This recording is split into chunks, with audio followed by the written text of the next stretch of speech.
Bismillah. Assalamualaikum warahmatullahi wabarakatuh. Puji syukur kehadirat Allah Subhanahu wa Ta'ala atas segala limpahan rahmat dan karunia-Nya, sehingga kami dapat menyelesaikan video pembelajaran ini dengan baik. Pada kesempatan ini, kami ingin mengucapkan terima kasih kepada dosen Ustadz Tubagus Kesa Purwasandi, Eshum MPD, selaku pengampu mata kuliah Linguistik Arab, yang telah memberikan bimbingan, arahan, serta ilmu selama proses perkuliahan berlangsung. Oleh karena itu, kami akan menyajikan materi sebagai bentuk tugas akhir pada mata kuliah Linguistik Arab yang khususnya berjudul Bahasa Arab Fusha dan Tantangannya. Semoga video pembelajaran ini juga dapat bermanfaat untuk kami terlebihnya dan untuk audiens semua. Kami dari Prodi Pendidikan Bahasa Arab semester 5 dengan anggota Ana Amalia Fadilah dengan NIM 23112209. Perkenalkan, Ana Putri Adiningsi dengan NIM 23112251. Ana Nurtasya Rahmadillah dengan NIM 23112224. Oke, baik, kita masuk ke slide pertama, yaitu tentang Ashar Ihtijaj. Apa yang dimaksud Ashar Ihtijaj? Ashar Ihtijaj adalah zaman atau periode yang dijadikan rujukan dalam bahasa. Nah, dari kata ihtijaj itu yang dimaksud adalah mengambil hujah atau rujukan. Nah, maksudnya apa? Maksudnya di sini adalah periode di mana ucapan atau kalam itu penutur asli Arab dianggap murni, fasih dan otentik, sehingga boleh dijadikan sebagai sumber rujukan untuk menetapkan kaidah bahasa Arab. Baik, kita masuk ke slide 2, yaitu tentang periode ini mencakup dua bahasa. Yang pertama ada bahasa Badui itu sampai abad keempat Hijriah, ada bahasa Hadori itu sampai akhir abad ke-2 Hijriah. Nah, yang pertama itu Arab Badui. Nah, itu maksudnya Arab itu di pendalaman dengan dianggap lebih terjaga kemurniannya bahasanya dari campuran bahasa asing dibandingkan penduduk kota. Oleh karena itu, bahasa mereka tetap dijadikan rujukan lebih lama dibandingkan bahasa Hadori. Nah, lebih lama hingga abad ke-4 Hijriah. Nah, kemudian yang kedua Arab Arab Hadori. Nah, Arab Hadori itu penduduk kota. Penduduk di Arab Hadori ini lebih terkombinasi akibat interaksi bangsa non-Arab setelah futuhat Islam atau penaklukan wilayah oleh Muslim setelah Nabi Muhammad SAW yang wafat. Nah, oleh karena itu maka keterjagaan bahasa itu mereka sebagai rujuk itu berakhir lebih awal, akhir abad ke-2 Hijriah. Kita lanjut ke slide Tabaqat Asy'ara. Tabaqat Asy'ara itu adalah level-level para penyair. Ini ada 4 tingkatan. Yang pertama Al-Jahiliyah, yang kedua Al-Mutaqaddimun, yang ketiga Al-Mutaqaddimun, dan yang keempat Al-Mauladun. Nanti di slide-slide selanjutnya akan dibahas satu persatu. Baik, yang pertama itu Al-Jahiliyah, yaitu masa sebelum Islam, yaitu pada tahun sebelum 622 Masehi. Nah, contoh penyairnya itu yang level utama itu ada Pak Imrul Al-Qais, Zuhair bin Abi Sulma, antara Bishot. Nah, status sebagai hujahnya itu dia menjadikan rujukan secara langsung. Dia jadikan rujukan karena apa? Karena dia bahasanya masih murni. Nah, puisi mereka dan juga ada puisi-puisi di sana. Puisi mereka itu dianggap sebagai arsip bahasa Arab yang murni. Alasannya adalah bahasa mereka menjadi standar utama bagi ahli nahwu dan leksikografi Arab klasik. Contohnya dari Al-Nabighok Al-Dubiyai ini dipuji karena keindahan bahasa dan makna puisinya. Kajian akademis modern masih menganalisis struktur puisi jahiliyah itu untuk memahami kaidah bahasa. Jadi yang pertama itu masa jahiliyah itu sebelum Islam itu dia masih boleh dijadikan rujukan karena dia bahasanya masih baku. Kemudian yang kedua yaitu zaman al-Mukhadaramun, yaitu zaman penyair perahilan. Berarti dia di zaman sebelum jahiliyah dan awal Islam. Jadi ada dua zaman. Nah, periode ini penyair ini yang hidup di akhir zaman jahiliyah dan masuk zaman Islam, lahir sebelum atau masa awal Islam. Nah, cirinya itu gaya puisi bahasa masih buat berakar pada tradisi jahiliyah, tetapi mulai muncul pengaruh nilai-nilai Islam seperti seruan kepada tauhid, nasihat dan meninggalkan tema-tema yang bertentangan dengan Islam. Nah, contoh penyairnya itu ada namanya Hasan bin Thabit, itu juru bela Nabi, dan Ka'ab bin Zuhair, penyair Banat Su'ad. Nah, ciri pentingnya karya mereka menjadi jembatan antara dua era besar. Untuk status sebagai hujahnya, dia masih dijadikan rujukan karena mereka hidup di dua era dan bahasa mereka masih dianggap otentik. Karena apa? Alasannya, syair mereka menjadi jembatan. Ka'ab bin Zuhair itu penulisan Banat Su'ad adalah contoh utamanya. Nah, puisi pujian pada Nabi Muhammad diakui keindahan bahasanya dan mendapatkan penghargaan langsung. Nah, kisah ini menunjukkan nilai sastra dan bahasa yang tinggi terhadap di era baru. Kemudian yang ketiga yaitu Al-Mutaqaddimun, itu zaman klasik atau awal Islam. Ini periode masa kekhalifahan Rashidah Umayyah hingga awal Abbasiyah sekitar abad 1 sampai 3 Hijriah atau 7 sampai 9 Masehi. Nah, ciri karyanya ini pada masa Umayyah, puisi ini berkembang untuk kepentingan politik, asyair asyasi dan cinta ideal, Al-Ghazal Al-Uduri yang sangat populer. Nah, contoh penyair ini level penyair yang politik itu Al-Akhta At-Taghlibi, Jarir Al-Faradat, dan lebih yang level penyair cinta ada Jamil Butahainah, Qais bin Al-Mulawah, sama maksudnya Laila Al-Majnun. Nah, status sebagai hujahnya itu tidak secara langsung, tapi dia jadikan referensi sastra. Otoritas bahasa utama beralih ke Al-Quran dan hadis. Jadi, dia bisa dijadikan rujukan, tapi tidak secara langsung. Nah, alasannya kenapa? Puisi itu lebih berfungsi sosial dan politik atau ekspresi sastra murni. Nah, misalnya Farazdaq menulis kasidah mimiyah untuk memuji Imam Al-Zainal Abidin. Meskipun dikagumi puisinya adalah alat retorika politik dan sosial, bukan rujukan tata bahasa. Jamil Mutahainah, pelopor puisi cinta ideal, Ghazali Uduri, karyanya lebih bernilai sastra dan budaya daripada linguistik. Nah, sebenarnya yang ketiga tadi itu bisa dijadikan rujukan. Yang pertama secara langsung, yang ketiga itu tidak secara langsung untuk rujukannya.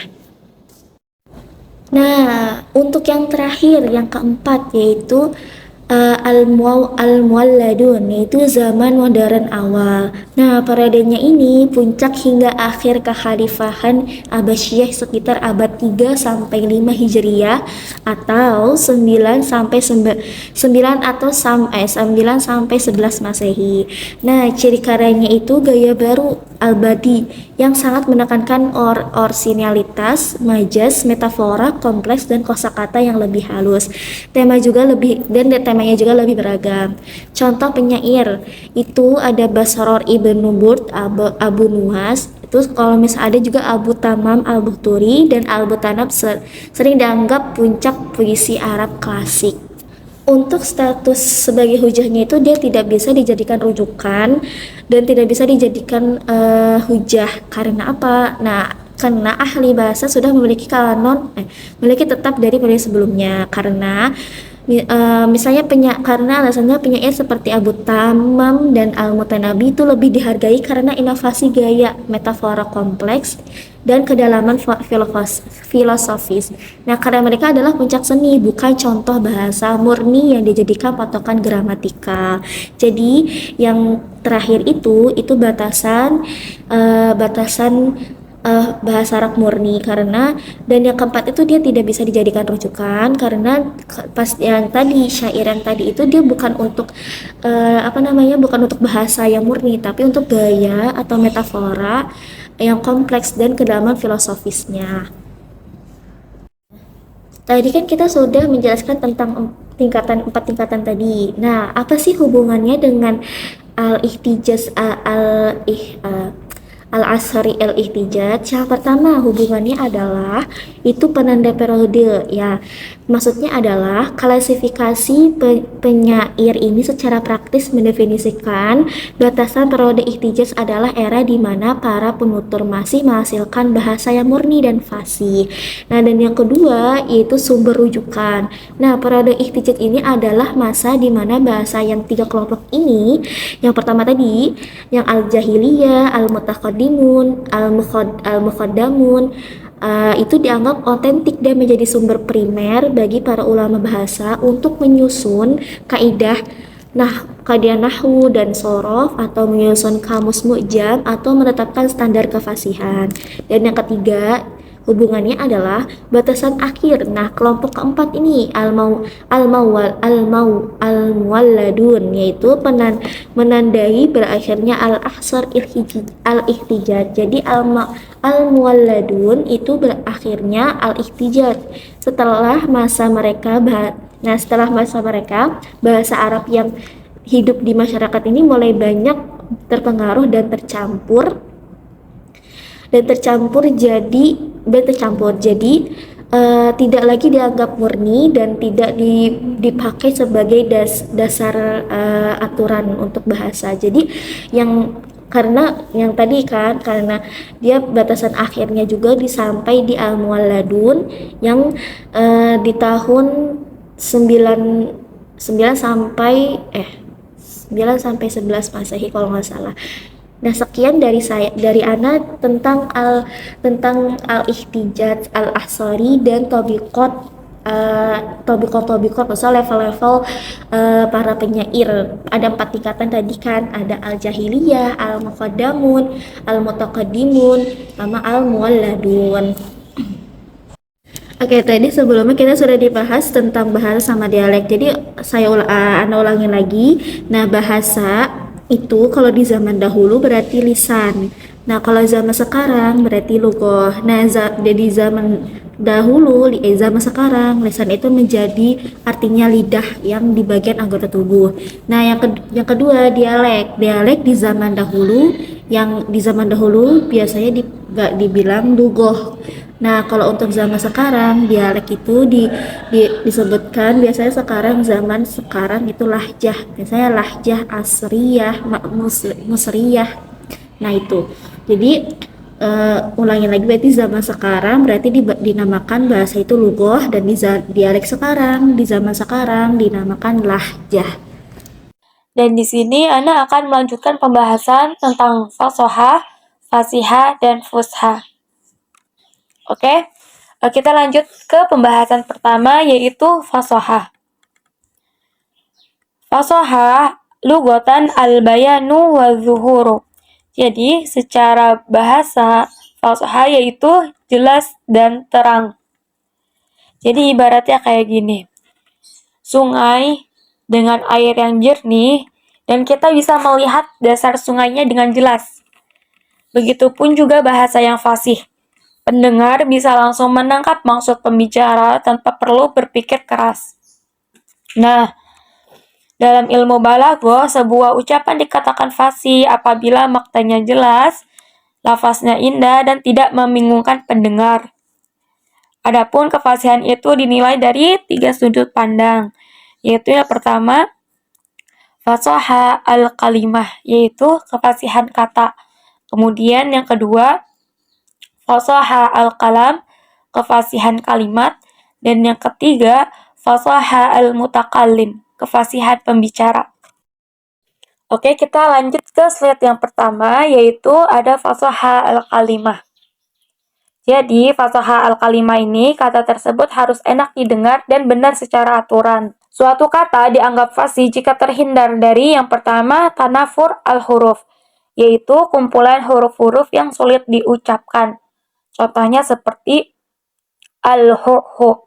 Nah, di sini makhraj huruf kha dan ain berdekatan sehingga lidah terasa kaku saat mengucapkannya.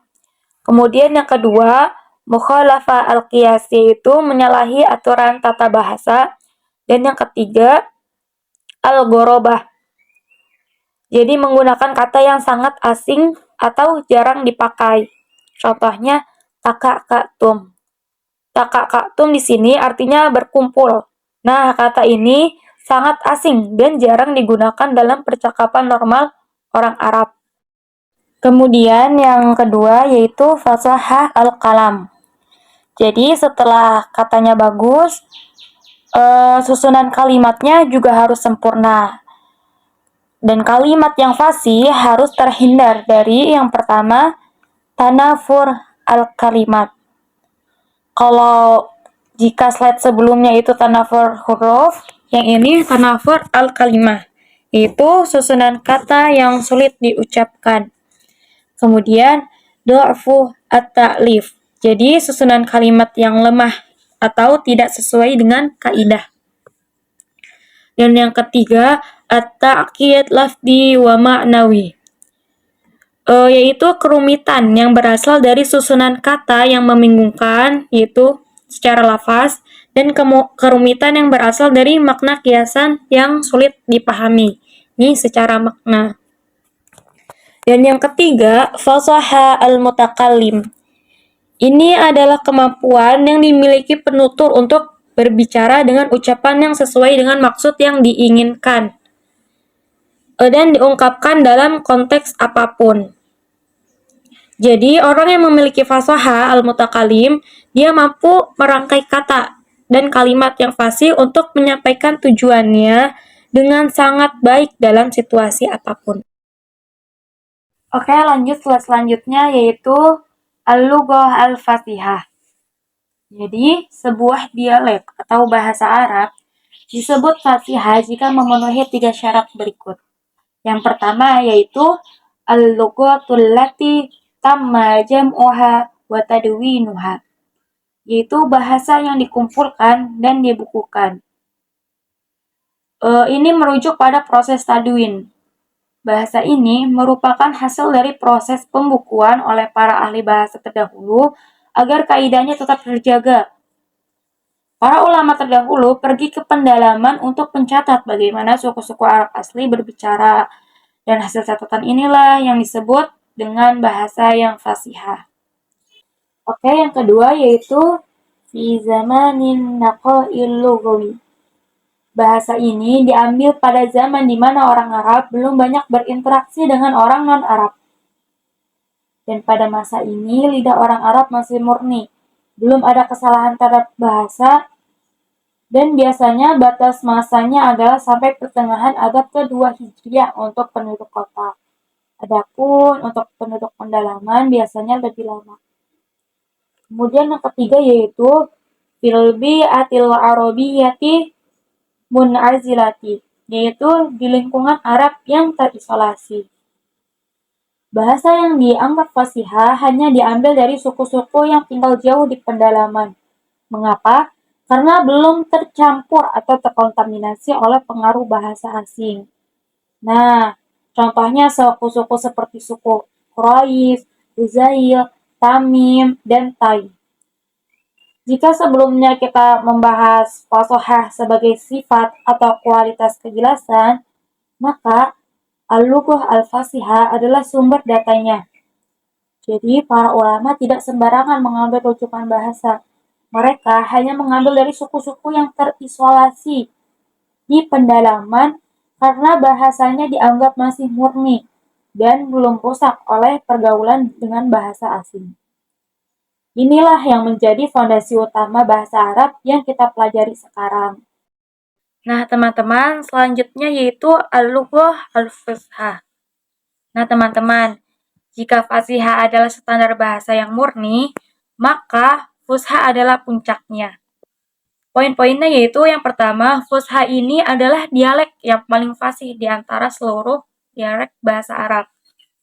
Kemudian yang kedua, Secara spesifik, standar Fusha ini merujuk pada dialek yang digunakan oleh suku Quraisy. Kemudian yang ketiga yaitu dialek inilah yang akhirnya menjadi bahasa standar untuk semua orang. Oke, selanjutnya yaitu perbandingan al-lughah al-fasihah dengan al-lughah al-fusha. Kita mulai dari yang pertama yaitu al-lughah al-fasihah. Jadi al-lughah al-fasihah adalah bahasa yang memenuhi standar kefasihan dan kemurnian bahasa. Bahasa ini diambil dari berbagai suku Arab yang dikenal memiliki bahasa yang masih murni dan belum banyak terpengaruh bahasa asing. Dan ciri utamanya adalah struktur pada bahasa yang pembahasan baik, kosakata yang selanjutnya, fasih, dan keaslian bahasa. Dan al-lughah al-fasihah ini sering dijadikan rujukan dasar dalam kajian bahasa Arab klasik. Adapun yang kedua yaitu al-lughah al-fusha. Al-lughah al-fusha merupakan tingkatan bahasa Arab yang paling fasih di antara dialek-dialek Arab lainnya. Bahasa ini berasal dari dialek suku Quraisy dan kemudian diterima sebagai bahasa bersama. Al-lughah al-fusha berfungsi sebagai bahasa standar, khususnya dalam Al-Quran, hadis, karya sastra, dan lainnya. Selain itu, al-fusha juga berperan sebagai pemersatu seluruh suku Arab. Jadi, kesimpulannya yaitu al-fasihah yaitu menekankan pada kemurnian dan kefasihan bahasa secara umum. Adapun al-fusha adalah bentuk paling fasih dan paling baku yang digunakan sebagai standar resmi dalam dunia Arab. Nah, sederhananya gini teman-teman, jika ada 10 suku Arab nih, suku Arab pendalaman yang bicaranya murni, maka semua itu disebut dengan fasihah. Tapi jika dari 10 itu, dialek Quraisy lah yang paling dianggap indah, paling lengkap, paling fasih, sehingga ia disebut dengan fusha. Seperti itu teman-teman. pada pembahasan selanjutnya, secara umum dialek bahasa Arab dapat dikelompokkan menjadi dua, yaitu al-Arabiyah al-Baidah, bahasa Arab yang telah punah, dan al-Arabiyah al-Baqiyah, bahasa Arab yang masih lestari. Al-Arabiyah al-Baidah dikenal melalui prasasti-prasasti yang tidak lagi digunakan dalam komunikasi hidup, sedangkan Al-Arabiyah al-Baqiyah merupakan ragam bahasa yang digunakan dalam syair jahiliyah, bahasa Al-Quran, serta bahasa Arab formal yang dikenal hingga saat ini. Ragam bahasa yang terakhir ini, yang kemudian dikenal sebagai Al-Arabiyah, merupakan hasil peleburan berbagai dialek Arab dari wilayah utara dan selatan Jazirah Arab, dan sejak masa pra-Islam telah berfungsi sebagai bahasa bersama atau lingua franca bagi masyarakat Arab yang multikabilah. Meskipun Al-Arabiyah merupakan gabungan dari berbagai dialek dan tidak berasal dari satu kabilah tertentu, dalam perkembangannya, dialek Quraisy justru tampil lebih dominan dan menonjol. Kondisi ini menimbulkan pertanyaan penting, mengapa dialek Quraisy yang kemudian memperoleh kedudukan istimewa di antara ragam dialek Arab lainnya? Yaitu, dalam jurnal yang ditulis oleh Yakub, kedudukan bahasa Quraisy ini semakin kukuh sejak turunnya Al-Quran. Dialek ini terus berkembang seiring meningkatnya intensitas interaksi masyarakat Arab dari berbagai kabilah melalui pasar-pasar mereka yang sekaligus dijadikan pasar festival seni dan sastra. Lalu yang kedua, pandangan bahwa dominasi dialek Quraisy terhadap dialek-dialek lain hanya terjadi di zaman pra-Islam, tetapi tidak demikian setelah datangnya Islam. Dominasi itu karena tempat tinggal kabilah Quraisy di Mekah menjadi tempat pelaksanaan ibadah haji, kota dagang, dan pusat kesatuan politik yang otonom terhadap kekuatan-kekuatan lain. Kekuasaan politik, ekonomi, dan agama itu memperkokoh dialek Quraisy di hadapan dialek-dialek lain. Nah, yang ketiga, pandangan ketiga ini menolak anggapan bahwa dialek Quraisy adalah bahasa bersama atau lingua franca semua kabilah Arab. Menurut Al-Rajihi, anggapan bahwa dialek Quraisy dijadikan lingua franca lebih bersifat ideologis, yaitu untuk mengagumkan kabilah Quraisy karena Nabi Shallallahu Alaihi Wasallam berasal dari kabilah tersebut, bukan karena dialek Quraisy benar-benar dipakai seluruh bangsa Arab. Lanjut di sini ada contoh bahasa Arab Fusha dan bahasa Arab Fasihah. Seperti yang sudah dijelaskan oleh Ukhti Putri sebelumnya bahwa bahasa Arab Fusha adalah bahasa Arab baku atau umum biasa dipakai Al-Quran, hadis, buku mata pelajaran, dan lain-lain. Sedangkan bahasa Arab fasihah adalah bahasa yang tetap benar secara kaidah tapi jarang dipakai atau asing, biasanya muncul dalam bahasa Arab lama, syair klasik atau dialek tertentu. Berikut ada tabel contoh dari bahasa fusha dan bahasa fasihah. Di sini ada bahasa fasihah dari rahmat. Rahmat ini fasih, bentuk fasih lama dan jarang digunakan. Bentuk fushanya itu rahmah. Dan biasanya rahmat ini bahasa fasihah dipakai oleh kabilah dari Toi, yaitu kabilah Arab kabilah suku Arab lama. Lalu fasihahnya ada imullah, minullah, samamullah. Ini juga adalah bentuk fasihah, benar secara kaidah, tapi jarang digunakan. Nah, bahasa fushanya yaitu aimunullah. Lalu ada contoh baro'a minal marodi. Ini bahasa fasihah juga yang benar secara kaidah tapi jarang digunakan. Lalu bahasa fushanya bari'a minal marodi. Lalu ada contoh adona. Adona itu dalam bahasa Toyi artinya anak, al-walad. Lalu bahasa fushanya dalam bahasa fusha adona itu at-ta'bu, yaitu kelelahan. Jadi makna bisa berbeda tergantung kabilah. Lalu ada al-fatu yang artinya al-ahmaqo. Kalau dalam bahasa fasihah, yaitu artinya orang bodoh. Sedangkan dalam bahasa fusha itu al-fatu yaitu al-a'saru, yaitu kidal. Jadi makna juga bergeser seiringnya waktu. Tapi kedua bahasa ini adalah bahasa yang benar secara kaidah, hanya saja fasihah jarang digunakan dan bahasa Arab lama, dan sekarang lebih digunakan yaitu bahasa fusha.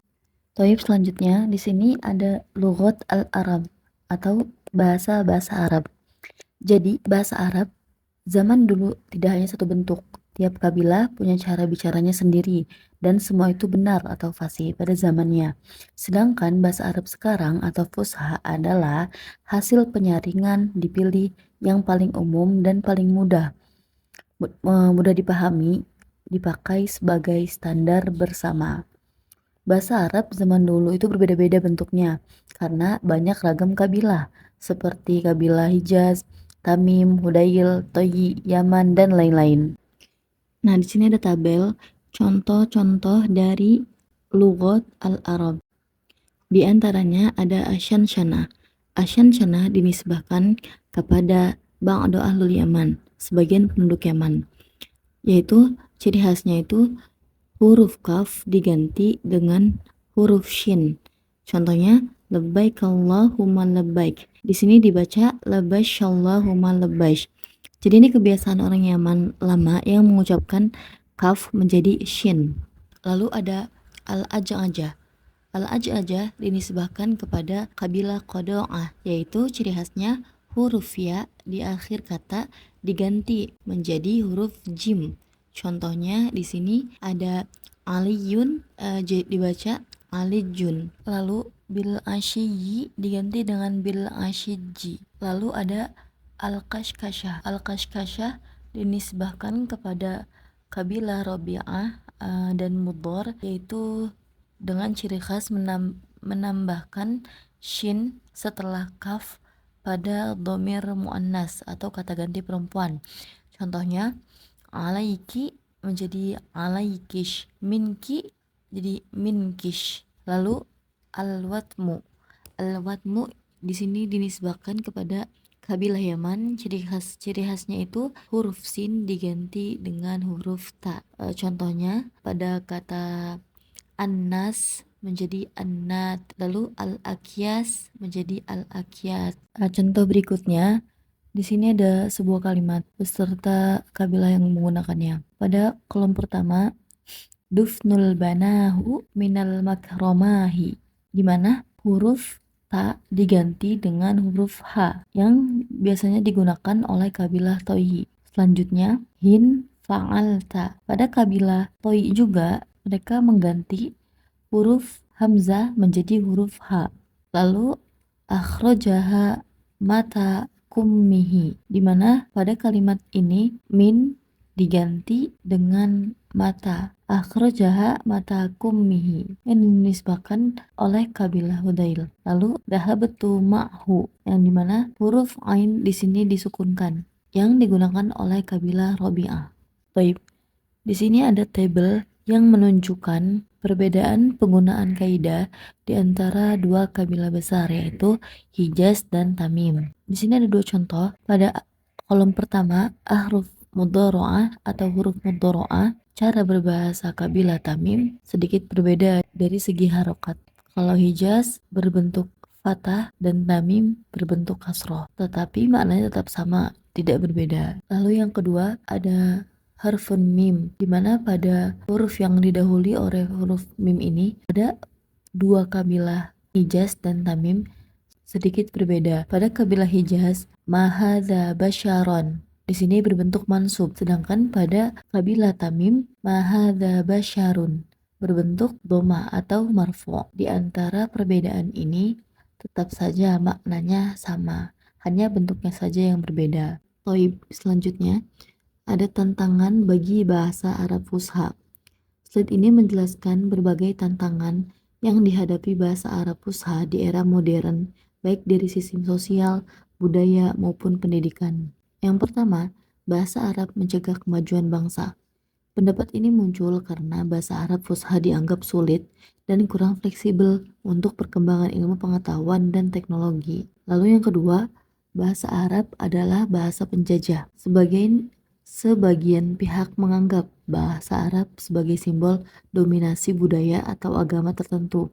Pandangan ini menyebabkan penolakan terhadap Fusha di beberapa wilayah, meskipun bahasa Arab sebenarnya adalah bahasa ilmu dan peradaban. Lalu yang ketiga, bahasa Arab menghambat ungkapan sastra.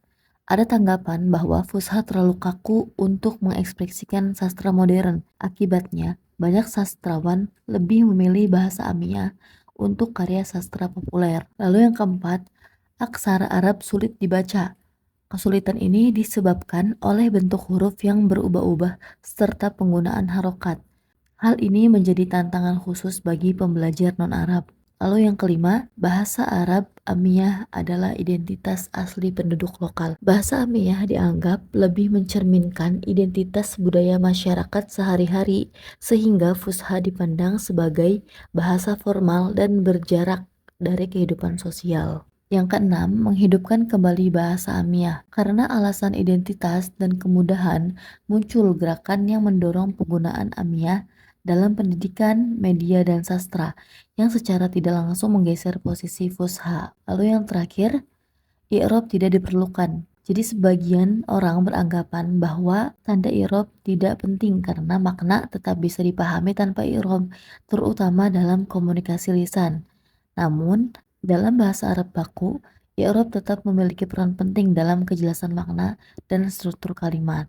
Nah, tantangan-tantangan ini menunjukkan bahwa bahasa Arab Fusha tidak hanya menghadapi persoalan linguistik, tetapi juga menghadapi persoalan sikap dan persepsi masyarakat. Oleh karena itu, pelestarian dan penguatan Fusha perlu dilakukan tanpa menafikan keberadaan bahasa Amiyah.